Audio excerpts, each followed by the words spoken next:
Саламатсыздар ма, құрметті студенттер? Ақтөбе автожол колледжінің арнаулы пән оқытушысы Мамбетова Динар Дүйсенбайқызының техникалық механика негіздері пәнінен бүгінгі сабақтың тақырыбы серіппелер және рессорлар. Сабақтың мақсаты студенттерді серіппелер мен рессорлардың түрлерімен таныстыру, автокөлікте қолданудағы маңыздылығын түсіндіру. Сабақтың жоспары: серіппелер мен рессорлар анықтамасы, серіппелер мен рессорлар түрлері, жасалатын материалдары, қасиеттері, қолданылатын аймақтары, тақырыпты бекіту сұрақтары. Серіппелер мен рессорлар серпімді элементтер.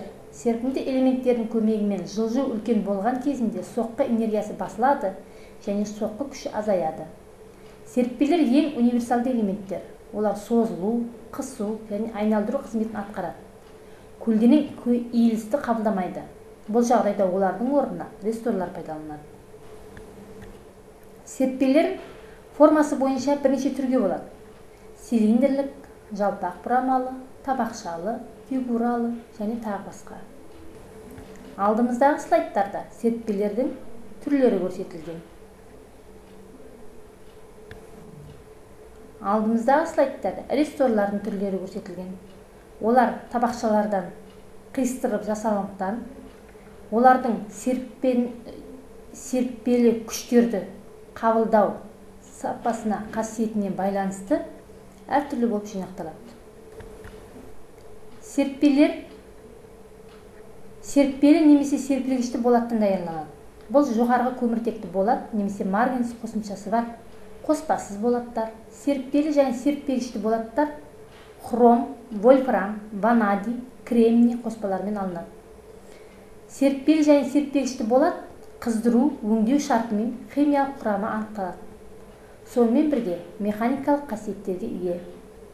Мемлекеттік стандарт бойынша техникалық шарттармен анықталады.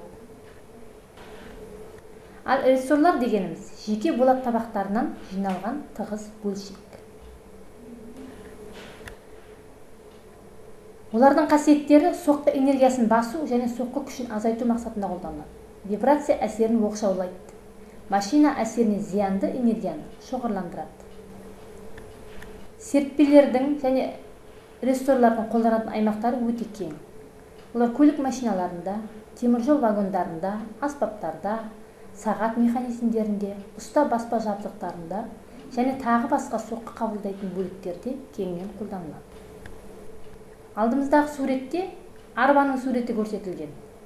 Бұнда серіппенің орналасатын көрінісі. Одан кейінгі серіппенің кедергіге тап болған кездегі жұмыс істеу қабілеті көрсетілген.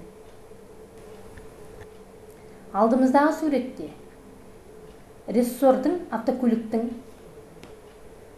бөлігінде орналасу схемасы. Алдымыздағы бөлікте суретте рессордың, қалың рессордың автокөлікте орналасу көрінісі. Ал мына келесі слайдымызда серіппелердің пойыз вагондарында орналасқан суреті. Алдымыздағы суретте пойыздарда рессорлардың қолданылу аймағы көрсетілген. Тақырыпты бекіту сұрақтарына келетін болсақ, ол 5 сұрақтан тұрады. Бірінші, серіппелердің қандай түрлері бар? Рессорлар неден тұрады? Рессорлар не үшін қолданылады? Қолданылатын материалдары қандай? Қолданылатын аймақтары қандай? Сабақты пысықтау мақсатында сұрақтарға жауапты дәптерлерімізге жазамыз.